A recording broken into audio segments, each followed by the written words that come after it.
yeroo sagalee waaqayyoo dhageessanu hafuurri qulqulluun gara keessan hin dhufa. Sagalee waaqayyoo si yaadachiisa, yaada keessan hundumaa akkasiin sagalee waaqayyootiin ilaaltan hin godha. Kanatuma kana keessa obboleessa keenya obbo Saamu'eel Yoonaas dheeressaa gara kanatti nan afeera. Dhufanii waaqayyoon nu kadhatanii sagalee waaqayyoo nu himu.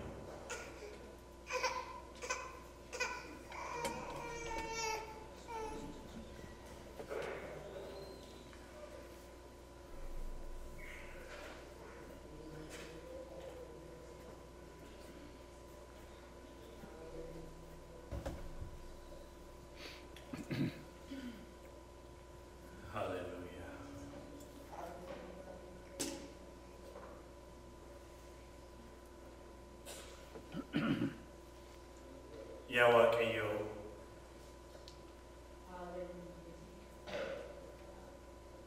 maqaa kee waamuun namatti tola. Maqaa keetu nuuf fayyina. Maqaa keetu nu ijaara. Yesus ganama kanaan deebisnee sagalee kee keessatti akka seen si barbaaddannuuf seen akka si waaqeffannuuf akka saba tokko afaan tokkoon si waaqeffachaa ija keenya gara kee ol kaasnee akka ilaalluuf waan nu gargaarteef galanni siif. Ameen. Yaa Waaqayyo nuuf siin kan fakkaatu hin jiru. Hiriyaa gidduu hin jiru. Abbaaf haadha gidduu hin jiru. Saba gidduu hin jiru. Yaa Waaqayyo ati adda. Hafuurri kees adda. Har'a ganama kana yerootti si waaqeffannutti, yerootti sagalee kee dhaggeeffachuuf qophoofnee jirutti Gooftaa keenya bantii Waaqaa bantee nutti dubbachuun fedhii kee nuuf haa ta'u. Ameen. Sagalee kee kan dubbatu si haa ta'u. Sagaleen kee kun kan keeti, eenyummaa keeti yaa Waaqayyo. Sagaleen kee kun yaa Waaqayyo daangeffamu malee nu gidduutti humnaan akka hojjetu, humnaan akka deddeebi'u hafuurri kees yaa Waaqayyo sagalee kee akka nuuf ibsu si kadhanna. Ameen. Iddoon kun, naannoon kun, yeroon isaa hundi hafuura keetiin kan uumame nuuf haa ta'u. Ameen. Maqaa Gooftaa Yesuus Kiristoosiin. Ameen. Attam jirtu? Sagaleen keessan baay'een dhaga'ama. Attam jirtu? Finni Waaqayyoof haa ta'u. Har'a ganama kana kan wajjiniin ilaallu akka lubi keenya jedhanii hojii hafuura qulqulluu jireenya amanaa tokko keessatti kan jedhu irratti xiyyeeffannee ilaalla. Wanta kana sagantaa tokko irratti duwwaa dubbatanii wanta dhumus miti. Wanta bal'aa yeroo bal'aa wanta barbaaduudha. Hojiin hafuura qulqulluu jireenya amantootaa keessatti, jireenya waldaa keessatti maal fakkaataa inni jedhamu baay'ee xiyyeeffamee barumsa irratti wanta kennamuun isaaf maluudha. Maaliif yoo jedhame wanta namatu jira. Inni tokko bara keenya keessatti dogoggora baay'ee wanti nu arginu waldaa keessatti yoo jiraate maalidha yoo jedhame namoonni akkaataa itti hafuurri qulqulluun jireenya namaa keessatti hojjetu, waldaa keessatti hojjetu wallaaluu isaaniirraan kan ka'e wanta baay'eetu ta'a, dogoggora baay'eetu uumama. Yeroodhaa gara yerootti wanta nama gaddisiisu baay'eetu dhaga'ama. Inni tokko isa kana. Dogoggora kana sirreessuuf nusi akka waldaatti, nusi immoo akka amantootaatti dogoggora wal fakkaataa kana keessa kan darbinetti barumsi kun ituu kennamee gaarii natti fakkaata. Inni lammaffaa waa'ee hojii hafuura qulqulluu waldaa keessatti yookiis immoo jireenya amanaa tokko keessatti kaasanii dubbachuun kan barbaachisuuf hafuura qulqulluu malee wanti waldaa keessatti ta'u hin jiru. har'a isarratti xiyyeeffannee dubbanna waan ta'eef maal jechuu akka ta'e amma nuuf galaa jedhee yaada. Waan kana lamaaf hojiin hafuura qulqulluu jireenya amantootaa keessatti iddoo inni qabu guddaa waan ta'eef, waldaa keessatti iddoo inni qabu guddaa waan ta'eef, kan biraas immoo wanti nuyi argaa jirru dogoggorri ta'aa jiru hubannaa dhabuurraan kan ka'e wanta baay'eetu ta'aa jira waan ta'eef waan sana hundumaa sirreessuuf wal barsiisuudhaaf wanti kun baay'isee wanta nama gargaarudha. Haa ta'u maleessa tarii kun ittiin jalqabamuuf ta'a. Akkuma lubi keenya jedhanii guyyaan har'aa waldaa Lutheran keessatti Lutheran duwwaatu hin taane amma warra Anglikaanis duukaa bu'aa jiru. Guyyaan har'aa guyyaa Pentekoostee guyyaatti hafuurri qulqulluu waldaa keessatti itti yaadatamu jedhamee beekama. Ituu guyyaa har'aa duwwaatu hin taane yeroo kaanis wanta kana irratti xiyyeeffannee irratti dubbanne jechuu maafan kana dubbadde san kanaan dura dubbadde. Malee haa ta'u iyyuu malee mee har'a deemnee macaafa qulqulluu warri qabatanii jirtan hojii ergamootaa boqonnaa 2 bira dhannee waliin ilaaluu jalqabna. Macaafa qulqulluu warri qabdan hojii ergamootaa boqonnaa 2 guutummaa isaa wajjiniin ilaalla har'a. Ittiin galatti ittiin lixa akka nuuf ta'utti immoo boqonnaa tokkodhaa kaasnee suuta jennee gara boqonnaa 9ffaatti deemuu jalqabna. Waa'ee hojii hafuura qulqulluu Luqaas gaafa dubbatu wanta nama dinqisiisu ta'u akkaataa tokkotti jalqaba. Wangeela isaa keessattis waa'ee hafuura qulqulluu akkaataa inni itti dubbachuu jalqabutu jira. Hojii ergamootaa keessattis dhufee yeroo inni dubbatu Luqaas waa'ee hafuura qulqulluu akkaataa inni itti ibsu akkaataa wal fakkaataa tokkotu jira. Hafuura qulqulluu hojii inni jireenya namaa keessatti qabu keessumaa hojii inni tajaajiltootaa keessatti qabu akkaataa inni itti ibsu baay'isee nama dinqisiisa. Luqaas boqonnaa 4 keessatti Yesuus Kiristoos tajaajila isaa jalqabuu isaa dura wanta ta'e gaafa nutti agarsiisu jireenya Yesuusiin erga nutti agarsiisee booddee waa'ee dhaloota isaatii erga nutti himee booda wanta ta'aa ture hundumaa gaafa nuuf ibse booda tajaajila isaa jalqabuu dura transitionii akka inni itti godhe yeroo laallu akkas jedhee jalqaba. Boqonnaa 4 lakkoofsa 14 irraa kana booddee Yesuus hafuura qulqulluudhaan gara guutameetu isaatii hafuura qulqulluutiin gara Galiilaatti deebi'ee jedhee jalqaba. Yesuus tajaajila isaa tajaajiluu gaafa jalqabuuf jedhe gara Galiilaatti achirraas immoo dabarsee lafa inni itti dhalatetti gara Naazreetitti akkaataa inni itti deeme akkaataa inni itti tajaajila jalqabe yeroo inni nutti himu dursee maal jedhee jalqabaa Yesuus hafuuraan guutamee jalqabe tajaajila isaa hin jalqabe jedhee waa'ee isaa dubbachuutti gala. Isa duwwaas miti wanta Yesuus Kiristoos Luqaas keessatti godhe inni jalqabaa wanta kan biraa tajaajiluu isaa hundumaa dura inni jalqabaa maal ture? Lafa warri Yihuudoonni itti waaqeffatan iddoo sana dhaqee kitaaba Isaayyaas harkaa fuudhee isa dubbisuutti ka'e waa'ee isaa dubbisuutti ka'e maal jedhee dubbate? Hafuurri Waaqayyoo anarra jira jedhee dubbachuutti ka'e. Maaliif? Sagalee misraachoo warra gadadamootti akkan dubbadhuuf wangeela kana akkan rabsuuf hafuurri Waaqayyoo anarra jira jedhee dubbachuutti ka'e. Warra booji'amanitti akka gadhiifaman labsuudhaaf warra rakkina keessa jiran booji'amuu adda addaa boojii seexanaa boojii ikoonomii hojii siyaasaa hojii adda addaa keessa warra jiran hundumaaf bilisummaa akka labsuuf hafuurri Waaqayyoo anarra jira. Warra cunqurfaman isaaniinis luba baasuudhaaf hafuurri Waaqayyoo kunoo anarra jira jedhee wanni dubbatu argina. Yesuus tajaajila isaa akka kanatti jalqabe jedhee Luqaas keessatti nutti hima.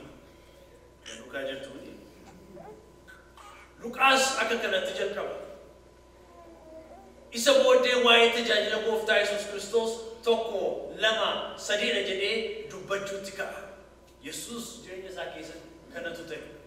Naaf hin fayye, du'aan hin ka'e. Ulfinni Waaqayyoo akka kanatti jireenya isaa keessatti raawwatame. Maal ta'ee jalqabee hafuurri Waaqayyoo isarra dhufee boojuu akka kanatti namoota baasaa ture. Akka kanatti namoota bilisa baasaa ture. Waan adda addaa keessaa jedhee agarsiisee wangeela isaa xumure. Isa booddee gara hojii ergamootaatti dhufe. Waa'ee jireenya Gooftaa Yesuus Kiristoos akka kanatti erga dubbate booda gara jireenya ergamootaa immoo dhufee jireenya ergamootaa keessatti immoo Waaqayyoo wanta inni hojjete ulfina isaas akkaataa inni itti mul'isee dubbachuu jalqabe.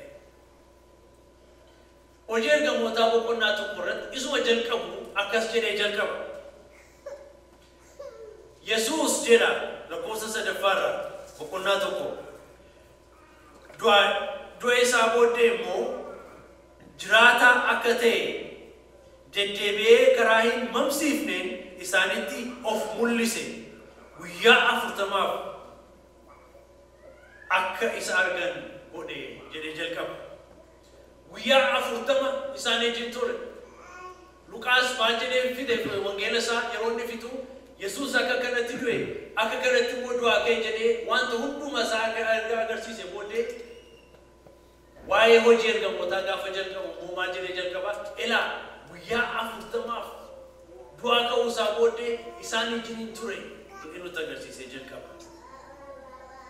Xiyyeeffadhaati ilaalaa. Bartoonni wanta isaan keessa turan haala isaanii ilaalaa.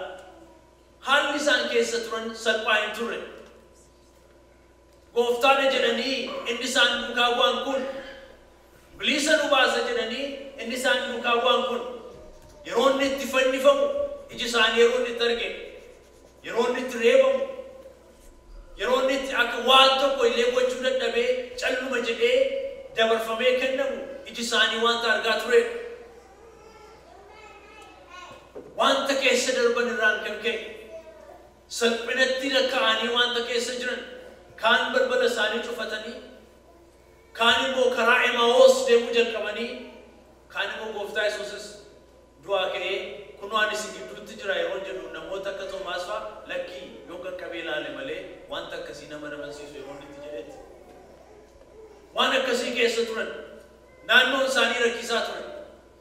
Yesuus guyyaa 40 isaan fixe isa fudhate akkaataa itti Luqaas dubbatu guyyaa 40 guutuu akkaataa isaaniin takkaa isa bahuu hin dandeenyetti akkaataa nama hin mamsiifnetti ofiisaa isaanitti mul'isaa ture. Guyyaa meeqaaf?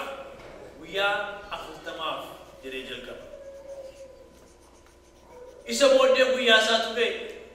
Guyyaan inni raawwate guyyaa dhumaatu ga'e. Guyyaan inni 40 gara Waaqaatti yeroo inni itti ol fudhatamu.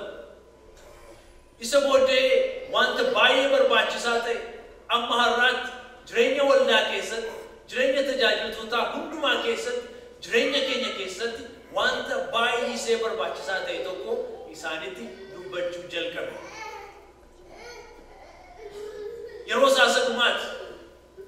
Kana booddee yerootti qaamaan wal argan hin jiru.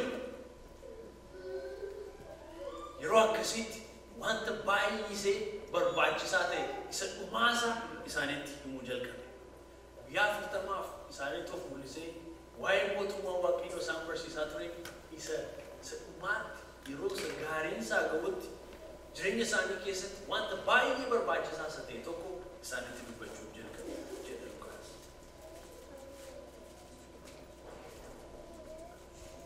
Isinii wajjin lakkoofsa 4 irratti akka jedha isinii wajjin utuun jirus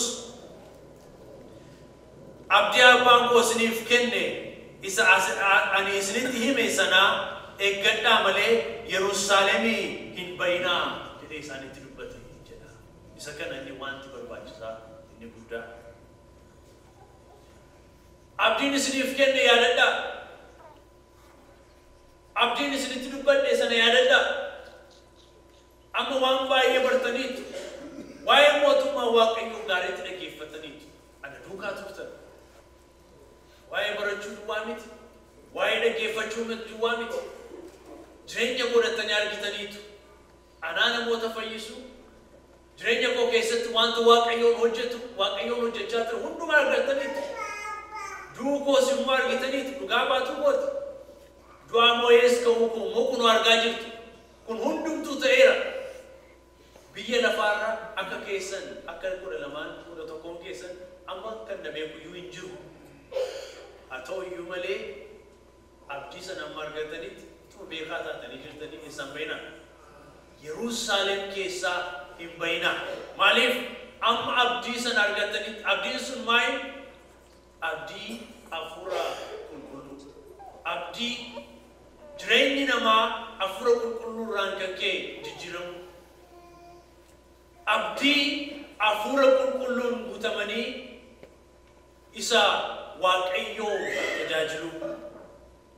Abdii kana ituu harkaan hin qabatin, abdii kana jireenyatu hin godhatin hin bayinaa. Beekumsi duwwaa tajaajilan ta'u. Duukaa jirtuuni jedhee isaanitti dubbate jedha. Yerusaalemii hin bayinaa. Yeroon itti cal jedhanii dhokatanii ta'an ammadha. Yeroon itti abdii Waaqayyoo itti eegamu ammadha. Achi keessaa hin bayinaa jedhee isaanitti dubbata. Yohaannis bishaan isin cuube. Akka abdii kanaatti garuu ani immoo maaliin isin cuuba? Hafuurri qulqulluudhaan immoo abiddaa fi qulqulluudhaan immoo isin maal taatu? Hin cuubamtu. Isa booddeedha. Gara tajaajilaatti kan deemtan jedhee isaanitti dubbata. Abidda hafuura qulqulluu, abidda inni jedhamu kun wanti inni nutti agarsiisu jira. Hafuura qulqulluudhaan cuubamuun, hafuura qulqulluu jireenya ofii godhachuun akka abiddaatti wanta ilaalamuuf qaba. Phaawulosis wangeela keessattis wanti nu arginu jira. Innis maayinni wanti abidda keessa darbee akkuma saasilaatti hin hafu. Duukaa jirtuuni. Keessumaa abiddi wanta tamiiti kan inni laaffisee iddootti deebisu. Wanta jabaa akka sibiilaatti wanta warqee faa wanta isin harkaan qabdanii totochoosuu hin dandeenye abiddi maal godha? Laaffisee qaree iddootti deebisee karaarra kaa'a. Akka namaa immoo sibiilarrayyuu kan jabaate hin jiru. Na duukaa jirtuuni. Dhugaan isinitti jira. Aduu waan hunda dabalatee jira. Yoo Waaqayyoo abidda hafuura qulqulluu keessa nu dabarse malee, abidda hafuurri qulqulluu jireenya keenya yoo jijjiiree qaree iddootti nu baase malee akka namaa sibiilarra kan jabaate hin jiru. Yeroo ta'u Waaqayyoofis namaafis waliifis jabaa kan ta'e, garaansaa jabaa sibiilarraa kan jabaate, yaadisaa jabaa, wanti hundumtuunsaa jabaa kan ta'e akka namaa biyya lafaarra hin jiru. Dhugaa isinitti muudhaaf. Abidda hafuura qulqulluu kan jedhamuufis kanaafidha. Gaafa namni garuu jireenyi isaa abidda hafuura qulqulluudhaan cuubamu, hafuurri qulqulluu jireenya namaa keessa galee jireenyi namaa yeroo jijjiiramu namni sun nama kan biraa ta'a. Galanni Waaqayyoof haa ta'u. Kanaafidha kan inni isaanitti dubbate. Maal jedhee dubbate? Yaadadhaa. Maal yaadadhaa? Ituu isa akka Yohaannis bishaaniin cuubamtanii isa darbitan miti. Hafuura qulqulluudhaan, abidda hafuura qulqulluudhaan ituu hin cuubamin, hafuurri qulqulluu jireenya keessan ituu hin dhuunfatin Yerusaalem keessaa hin bayinaa. Yoo isa ta'e gatii hin qabdan. Beekumsi keessan gatii hin qabu. Anaachiin jiraachuu keessan gatii hin qabu. Du'aa ka'oo du'aa koolee bartanii harka koo qaqqabattanii amma kana yoo beektanii iyyuu gatii hin qabu. Dhugaa jirtuni. Firoottan koo barattoonni gooftaa Yesuus Kiristoos amma kana inni warri sabee kan akkasa jedhamnaan nuti immoo maal jedhamu? Dhugaa jirtuni. Amma yoo beektan teoloojii sattamii yoo gaggalageessitanii bartan waldaa keessa dalandee guddadde ani beekaa yoo jettan bara baabaluutii kaasee tajaajilaa ture maal jetti kun warri jettan kun hundumtu hafuura qulqulluu keessaan yoo darbee malee hin ta'u beekumsi hin ta'u. Na dhugaa jirtu qosaafan jedhee sammaa.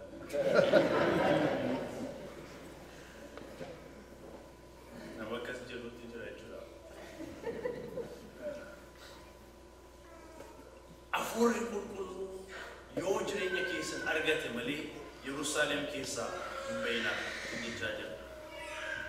Garuu amma iyyuu barattoonni wanti isaan jedhan wanta garaa isaanii keessa guutuu wanta nama dinqisiisuudha. Wanta Luqaas iddoo kanatti nutti kaasu. Wanta baay'ee na ajaa'ibsiisuudha. Yeroo hundumaa yeroo kutaa kan ilaalu yeroo hundumaa waldaa keessattis waan akkasii jireenya uummataa koo keessattis wanta darbuudha. Yesuus waa'ee abdii isaaniitti kaasaa jira. Hafuura qulqulluu humna kanaan guutamaa humna kanaan bargatanitti jedhee waan dinqisiisa abdii Waaqayyoo jedhee akka abdii guddaatti isaanitti agarsiisaa jira. Ituma kana dhaga'anii deebisanii waan biraa haasawatti kaan. Maal jedhanii haasawatti kaanii? Yaa gooftaa si'a kana Israa'eliif mootummaa hin deebiftaaree jedhanii isa gaafatu. Mootummaan Israa'el yoom deebi'a? Isaan waa'ee siyaasa isaaniitti jiru. Yoomi waa'een Israa'el deebii kan argatu? Amma yoomitti boojuu warra Roomaa jala teenya. Ati yoomi isa yaadatta waa'ee saba keenyaa jedhanii isa gaafatu. Yesuus garuu iddoo sulaatti isaan deebise. Isin garuu hafuura qulqulluudhaan hin guutamtu jedhee waa'ee hafuura qulqulluu isaaniitti dubbachuutti. Wanta isaaniif hin galle tokkotu jira. Wanti isaaniif hin galle kun maalidha? Yesuus waa'ee hafuura qulqulluu gaafa kaasaa jiru, waa'ee yeroo dubbachaa jiru, waa'ee siyaasaa duwwaa isa isaan yaadan duwwaa yaadaa jira miti. Siyaasaafis kan ta'u bilisummaa siyaasaa, bilisummaa ikoonomii, bilisummaa hafuura jireenyaa, humna seexanaa hundumaa jala total liberty jireenya hundumaa keenya kan seexanaas kan ta'u hundumaa jala wanti bilisummaatti dabarsee nama gashu hojii hafuura qulqulluu akka ta'e isaanitti agarsiisaa jira. Isaan garuu waa'ee siyaasaatti qabamanii hafu. Namoonni tokko dogoggora yeroo dubbatan maal jedhu? Yesuus waa'ee siyaasaa isin hin gashu jedhee waa'ee hafuuraatti isaan deebisee jiru. Isa miti. Dogoggora akkasii jiru. Kan inni isaanii jechaa jiru waa'ee siyaasaa duwwaa miti. Waa'een hafuuraas, waa'een bilisummaa hafuuraas, waa'een sabni kun hafuuraan booji'amuun, seexanaan booji'amuun, dhukkuba adda addaan booji'amuun hundumtuu wanta nagashuudha. Yeroo hafuura qulqulluudhaan guutamtanii tajaajiluu jalqabdan dhattanii kan isin namootas bilisa baastan hafuuraan duwwaa miti. Namoota seexanaan qabaman duwwaa fayyisuu miti. Warra dhukkubsatanii duwwaa fayyisuu miti. Siyaasa keessaa rakkina akkasii warra jiranis ikoonomii adda addaatiin waan nyaatan dhabanii, waan dhugan dhabanii warra rakkatan hundumaa isaaniinis yeroo sana gargaaruu jalqabu. Firoottan koo isaafillee hafuura qulqulluudhaan jijjiiramuutu nama barbaachisa. Duukaa jirtuuni? Kana isaanitti dubbate. Kana isaaniin jedhe. Yeroo sana isaanis Waaqayyo isaan gargaaree yaada isaanii karaarra qajeelfatanii gara Yerusaalemitti hin deebi'anii jedha. Gara Yerusaalemitti deebi'an duwwaa jedhee immoo raawwatu boqonnaa tokko irratti lakkoofsa 14 kaasnee ilaallu isaanis yaaduma tokkoon ta'anii garaa tokkoon Waaqayyoon Yerusaalem keessa ta'anii kadhachuutti ka'anii jedha. Finni Waaqayyo. Garaa tokkoon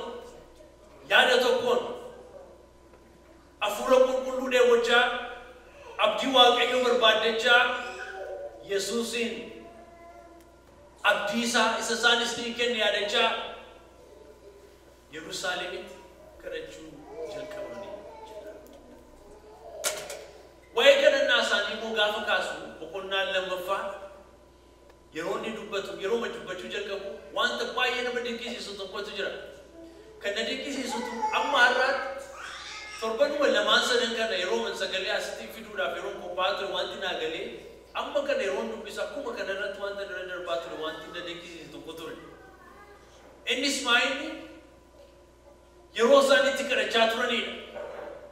Yeroo barattoonni gooftaa Yesuus Kiristoos deebi'anii mana isaanii keessatti kadhachaa turan yeroo attamitti isa jedhu baay'ee nama dinqisiisa. Inni immoo maalidha jedha yeroo guyyaa ayyaana 50ffaa jedhamee beekamu sana jedha. Afaan Hibruutti ayyaanni kun Sharoot jedhamee beekama. Ayyaana torban guutuu walitti dhufanii gammachuudhaan itti waaqeffamuudha. Maal yaadatanii waaqeffatu? Baratti Waaqayyo seera isaa Museetti tulluu Siinaatti seera isaa Museetti kenneera. Waaqayyo seera akkasii nuuf kenneera bara sanaatti. Nuti saba kakuudha. Waaqayyo sabatti seera isaallee itti kenneedha. Waaqayyoon gidduu jira. Waaqayyo akka kanatti nu yaadate jedhanii gammachuudhaan torban guutuu dafinoo amma dafinootti yeroo itti maal jedhanidha? Yeroo itti gammachuudhaan turanidha. Hin nyaatu, hin dhuguu, torban guutuu guyyaa tokko guyyaa lama miti torban guutuu akka kanatti dabarsu. Yeroo akkasii keessatti barattoonni kun sabatti dabalamanii sabaajiniin nyaatanii dhuganii yeroo akkasii dabarsuurra yeroo attamiitu turanii kadhannaatti turanii yaada tokkoof garaa tokkoon wanta isaaniif baay'ee barbaachisaa ture tokko barbaachisaa ta'e tokko dheebotanii innis maayinni kakuun sunis maayinni hafuura qulqulluu sana barbaaddatanii yaada tokkoon iddoo sanatti isa kadhachaa turanii jedha. Uffanni gooftaa ta'u. Ammam garaan isaanii kakuu Waaqayyo wajjiniin abdii Waaqayyo wajjiniin akka inni jiru wanta nutti agarsiisudha. Ayyaana Pentekoostee sana jedhamee beekamu sanatti hundi isaanii iddoo sanatti walitti qabamanii turanii jedha. Hundi isaanii ni jedhus baay'ee barbaachisaadha.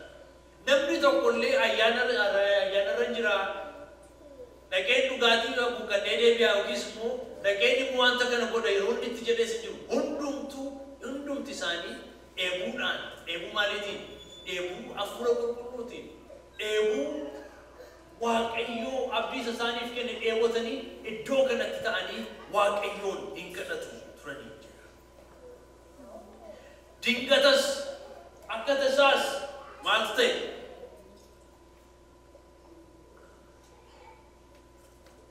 Huursaan Waaqarraa akka bubbee bubbisuutti dhaga'ame. Manicha isa keessa jiranis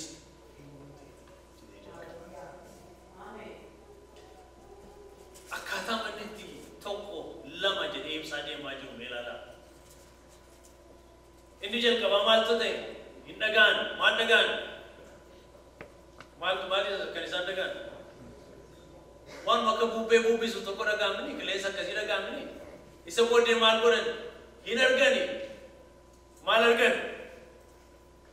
Maal kan isaan argan?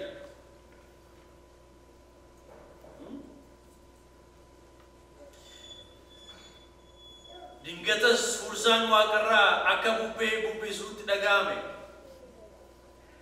Manicha isaan keessa jiranis hin guute. Arraba abiddaa kan fakkaatanis isaanitti mul'atan. Gargantam isaaniis wanta akka arrabaa abiddaa kun tokkoon tokko isaanirra ta'anii jedhee jalqaba. Kan na dinqisiisutu iddoo kana keessatti yeroon ilaalu baay'ee kan na dinqisiisutu hafuurri qulqulluu akka arraba abiddaa ta'ee isaanii tokkoon tokkoon isaaniirra bu'uu isaa dura jalqaba maal godhe? Manicha guute jedha. maal godhe jalqaba maal godhe manicha isa isaan keessa turan isa isaan keessa watti waaqeffatan kana manicha guutee jedha. Afurri waaqayyo mana keenya guutu. Afurri waaqayyo waldaa keenya guutu. Afurri waaqayyo lafa hojii keenya guutu. Afurri waaqayyo lafa nuyi keessa jiran hunduma guutu. Afurri waaqayyo mana isaan keessatti waaqeffachaa turan hin guute jedhee jalqaba. Isa booddee tokkoon isaanii irratti afurri waaqayyo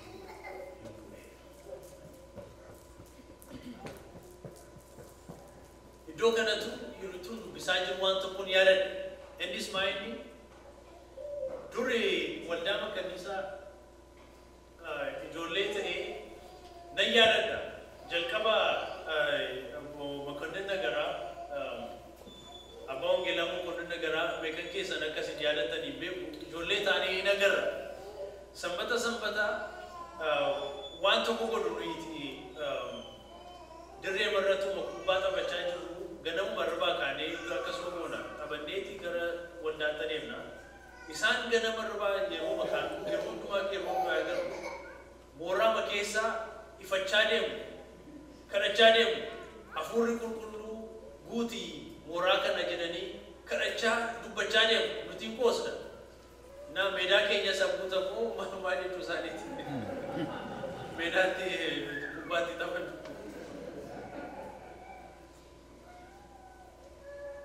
Haa ta'u iyyuu malee wanti nama dinqisiisu maayini isaan akkas jedhanii kadhatanii yeroo waldaatti galanii namooti mooraa sana keessa galanii gara waldaatti yeroo galanii baay'ee isaanii keessaa seexanni ni iyyatu. Namooti ituma waldaan seenii mooraa sana keessa ta'anii hafuura qulqulluun wanti inni jireenya isaanii keessatti hojjetu hin argama ture.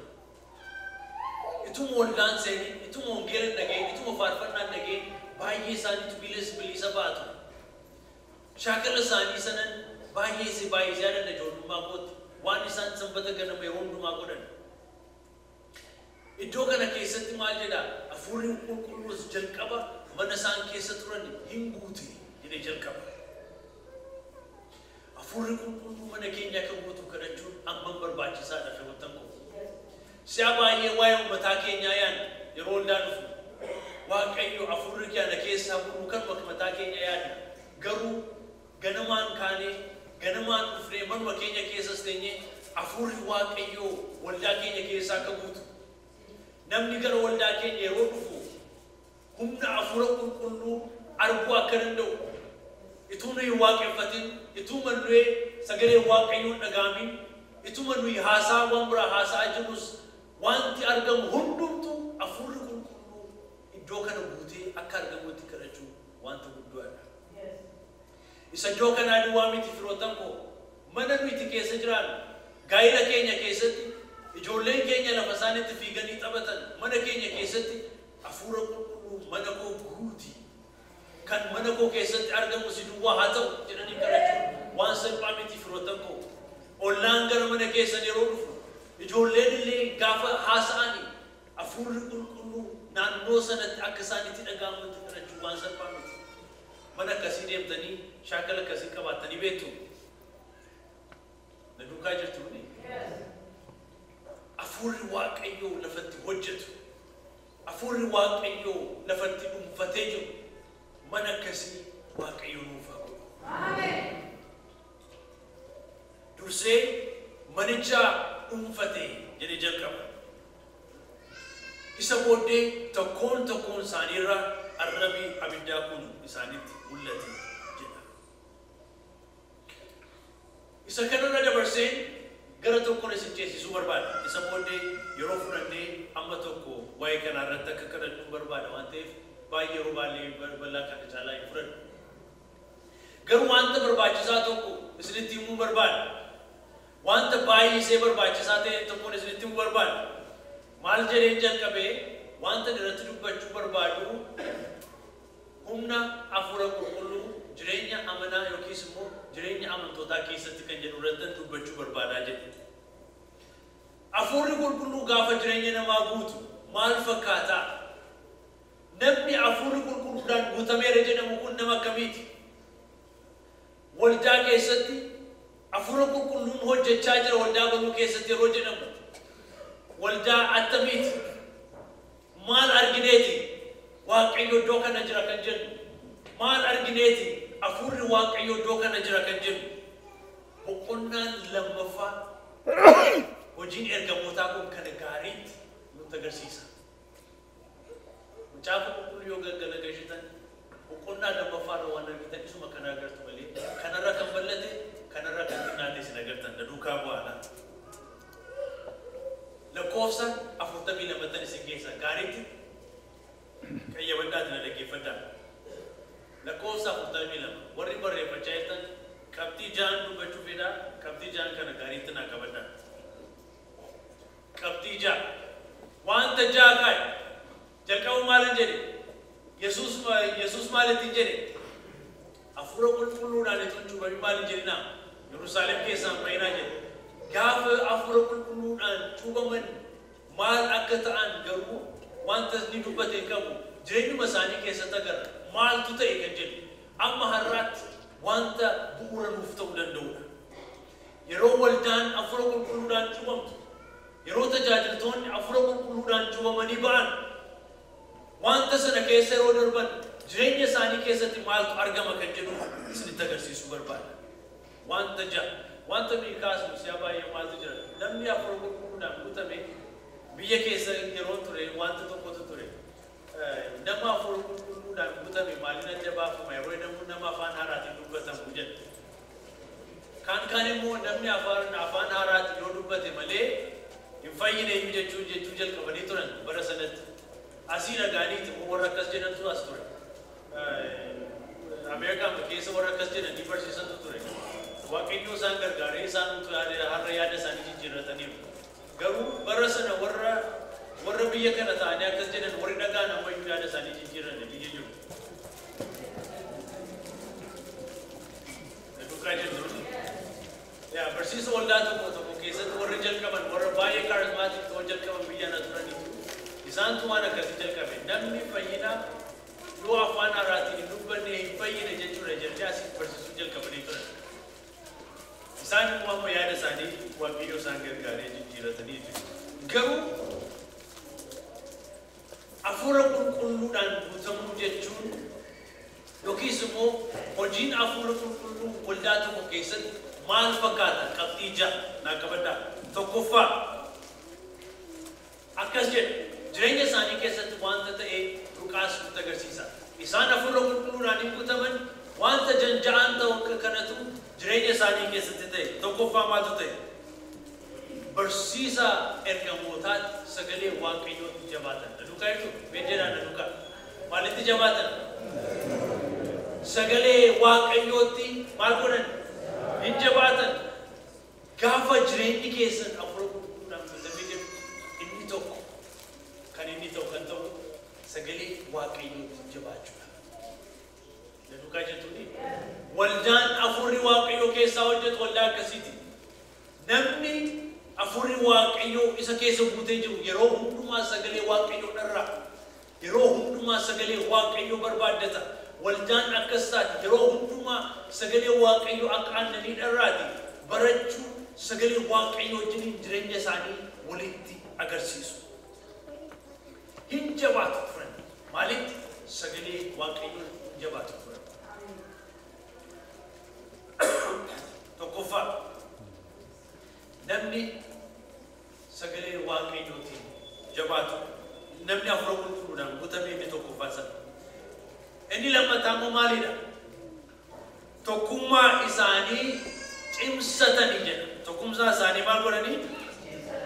Cimsatanii buddeena cabsuutti turanii. Tokkummaa jedhame. Afurri waaqayyoo kan fidu inni lammaffaa maal godha? Tokkummaan ni jalqaba maalan jedhee? Sagalee waaqayyootti jabaachuu. Inni lammataa immoo maal fida sagalee afurri waaqayyoo?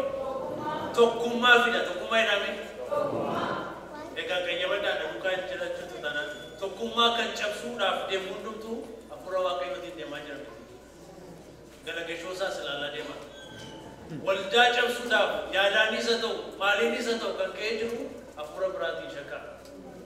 Na duukaa jirtu namni hafuurri Waaqayyoo isa keessa guutee jiru namni hafuura Waaqayyootiin jabaatee jiru maalitti namoota fidaa tokkummaatti namooti tokkummaadhaan akka isaan jabaatan garaagarummaa isaanii danda'atanii hafuura Waaqayyootti akka isaan jabaatan tokkummaatti akka isaan jabaatan nama godha tokkummaa.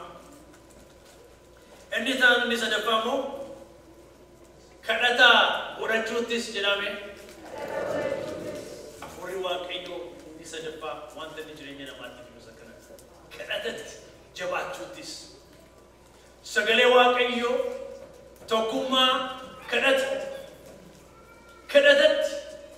yeroo hundumaa Waaqayyoon fuula Waaqayyoon barbaadachuutti wanti jireenya isaanii keessatti ta'aa ture wanta hamaan baay'eedha.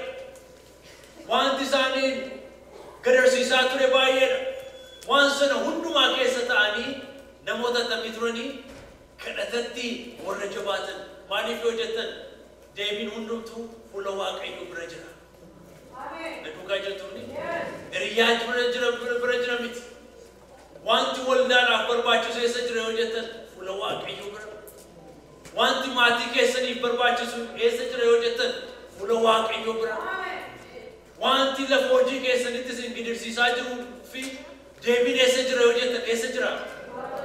Fuula Waaqayyoo dura. Saba keenyaaf deebiin eessa jira yoo jettan fuula Waaqayyoo dura. Na duukaa jirtuuni kadhatatti hin jabaatu turani jedha sadaffaa.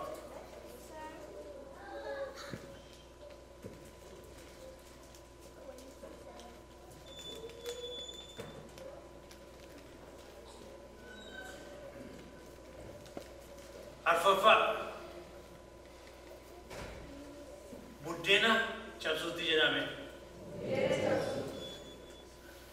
Buddeena cabsuu inni jedhamu maaliif?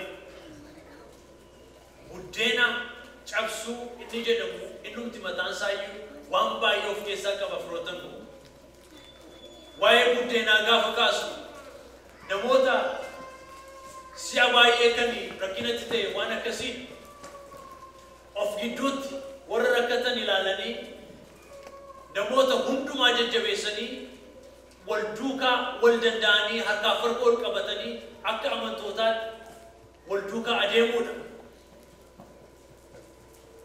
Inni buddeena cabsuu jedhamu isa waldaa keessatti duwwaa ayyaana eeggannee yookiis immoo yeroo as keessaa baanu shaayii wal duukaa dhuganii isa akkas godhamu duwwaa miti. Buddeena cabsuu inni jedhamu kun warra rakkatanis warra dhiphatanis ofitti waamanii warra nyaatallee hin qabne warra rakkatanii jiran abbaa faadha ijoollee warra abbaa faadha hin qabne warra rakkina keessa jiran isaaniinis yaadatanii yeroo hundumaa isaanii jiniin wanta ofiif qaban warra kaaniifis qooduu jechuudha. Na duukaa jechuun waan qaban warra kaanii jiniin maal gochuu qooddachuu jechuudha. Ana duwwaatu kuufee bulatu hin taane wanta qaburraanni rakkatee sargatee hajiraatu jechuudha. Wanta Waaqayyo nuuf kennerraa namootaafis maal gochuudha hiruu jechuudha. Arfaffaa amma afur waan hin kaasan duukaa deemaa jira. Tokkoffaa maal jedhe? Sagalee Waaqayyootiin jabaatu turan. Inni lammaffaa tokkummaatti jabaatu turan. Inni sadaffaa kadhatatti jabaatu turan. Inni arfaffaa buddeen cabsachuutti hin jabaatu turan. Gaarii wanti na duukaa jirtu Waaqayyo sinaa eebbisu. Inni shanaffaa namoonni hundinuus Waaqayyoon hin sodaatu turan. Shanaffaa sodaa Waaqayyooti isaan keessa guutee ture. Isaan biraa wanti sodaatamu yoo jiraate maalidha? Waaqayyoodha. Firoottan koo barritti Waaqayyoon sodaatamuunsaa waldaa keessaa bade yoo jiraate yoo jettan bara keenya maali? Baratti namooti akka fedhetti walitti dubbatan himamee jiru. Maaliif yoo jettan namni akka fedhetti walitti dubbateenyaa waaqayyoon sodaachaa jiru. Dhugaa jettuuni.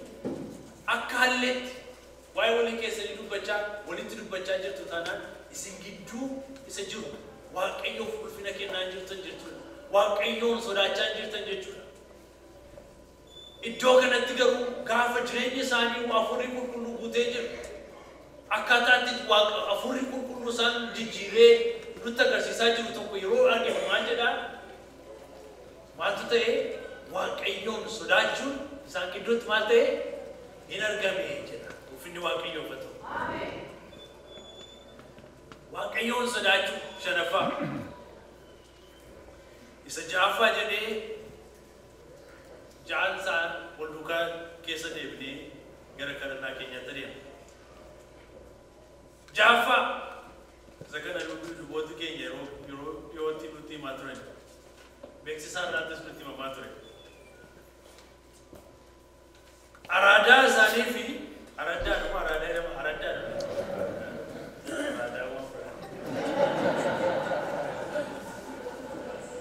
Nuti ijoollee araadaa duruma sanatti adeemna. Afaan keenya duruma sanatti adeemna. Araadaa isaanii fi qabeenya isaanii gurguranii horii isaas hundumaa akka isa barbaachisetti hin hiru turanii jedha. Dhugaa jechuudha. Waan qaban hundumaa wangeelaaf akka ta'utti, hojii waaqayyoof akka ta'utti fidanii harka barattootaatti hin kennu turanii, gara sanatti hin deemu turanii jedha. Wanti inni godhu ni jaaffaa isa kanadha. Qabeenyaa keenyaan illee maal gochuu jalqabaa? Wangeela hojjechuu jalqaba. Yeroo waldaa tokko keessatti hafuurri waaqayyoo hojjechuu jalqabu gaa inni jaaffaa kan ta'u maayinni namoonni qabeenyaa isaanii illee wangeelaaf fiduudhaaf maal godhanii hin sassatanii jedha. Dhugaa jettuuni sagalee waaqayyoodha kan dubbachaa jiru. Anaafis isinittis kan dubbachaa jiru. Araddaa isaanii qabeenya isaanii mana waaqayyootti fidu. Hojiin wangeelaa akkatti hojjetamuuf gara mana waaqayyootti hin fidu turanii jedha. Majaansaa keessa baana wal duukaa. Ni jalqabaa maal hin jedhu? Sagalee waaqayyootti maal godhu? Hin jabaatu turan ulfaadhaa. Inni lammataa maal ture? Tokkummaattis maal godhu turanii? Hin jabaatu turan fayyaa ta'a. Inni sadaffaa maal ture? Inni sadaffaa kadhatattis hin jabaatu turan. Inni arfaffaa maal gochuun? Buddeen cabsatuuttis hin jabaatu turan. Shanaffaa waaqayyoon sodaachuun isaan keessa guutee ture jedha. Jaaffaa araddaa isaaniif qabeenya isaanii guutummaa hojii waaqayyoo ofii oolchu turanii jedha. Egaa namni hafuura qulqulluuna keessa jiraa jiru kana jaanuuf oolu. Waldaa keenya keessa hafuurri qulqulluun jira warri jedhu kanaan qorree ofirra ilaala. Afaan haaraa dubbachuuf miti. Dukkaa jirtu miti. Afaan haaraa mul'ata dubbachuunis miti. Inni kun hundumtuu kennaa waaqayyootti barbaachisaadha. Ja'aan kun garuu hundeedha. Dura dhaggeeffataniitu ta'a. Kanaan of qaraa. Nama tokko keessa hafuurri qulqulluun hojjetaa. Tajaajiltuu abaluu keessa dhuunfaan hafuurri waaqayyoo hojjechaa jira. Duuba abaluu ana keessa barattoota faarfattoota kanaan hundumti keenya qorree waqootinaa. Waaqayyoo isa dhageenya kan nu fayyadu. Mee yeroo kadhannaa kan nuyi qabaan nu barbaade kanarratti hafuura qulqulluu isa nu barsiise kanaa isuma dheebochaa mee yeroo heertuudhaaf ol fudhata.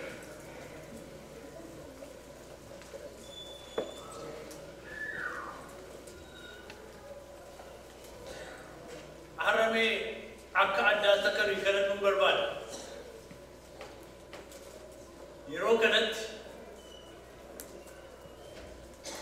hojii hafuura qulqulluu baranneerra. Hafuurri qulqulluu jireenya namaa keessatti akkaataatti hojjetu baranneerra. Yaa Waaqayyo hafuurri kee mana koo haa dhuunfatu. Waldaa koo haa dhuunfatu. Jireenya koo haa dhuunfatu jennee kadhanna. mana jaddaa keessa warra jirtan abdiin isinii kenna har'a hafuurri qulqulluu gara jireenya keessan gaafa dhufu waan hundumtuu hiika argata. Amma hafuura qulqulluu duwwaa eewwachuudhaan gara sanan isin fiduu barbaada. Mana keessan yaadaa, waldaa keessan yaadaa, lafa hojii keessan yaadaa, waldaa keessan yaadaa, waan hundumaa gaa'ela keessan yaadaa, hafuura qulqulluu jireenya koo guutummaatti dhuunfadhu jechaa kadhadha. Yeroo hafuura qulqulluuti yeroo kun haalleluuyaa. Yeroon isaa yeroo hafuura qulqulluuti firoota koo kottu jechaa kadhadha. Garraamummaadhaan bara ergamootaatti akkuma hojjechaa turte jireenya ergamootaa inni jijjiirte kun hafuura qulqulluu anaanis kottuu na jijjiire. Jireenyi koo siin kan dhuunfame haa ta'u jechaa kadhadha. Hallelujah.